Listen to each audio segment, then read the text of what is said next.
Hello friends, welcome to Creative Medicine. In this lecture, we will learn about Alpha methyl dopa. Alpha methyl dopa is a false. This alpha methyl dopa forms a false neurotransmitter.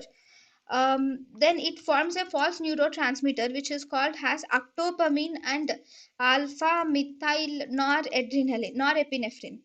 So this alpha methyl dopa, uh, the action is same as clonidine. That is, it will block the alpha 2 receptors only.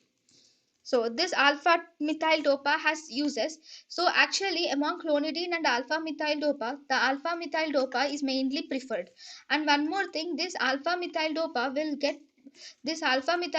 first it gets converted into the alpha methyl noradrenaline, and this norepinephrine will will undergo action. That is, it blocks the alpha 2 receptors. Now, the uses of this alpha methyl dopa. Alpha methyl dopa is used in the treatment of moderate to severe hypertension. It is used in hypertension following postmenopausal hypertension.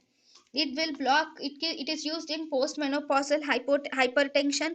It can be used in the treatment of diabetic diarrhea, or it can be used in the treatment of opioid withdrawal, or in migraine prophylaxis we can use this alpha methyl dopa.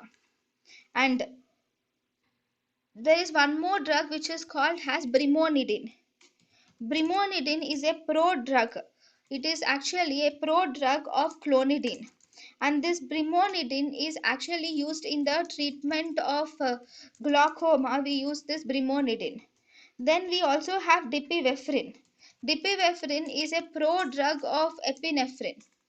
This dipivefrin is a pro-drug of epinephrine, and this bipivefrin, which is a pro-drug of epinephrine, this is used in the treatment of glaucoma again. Then these alpha-2 agonists are also used in epidural analgesia. They can also be used in Tourette's syndrome. Then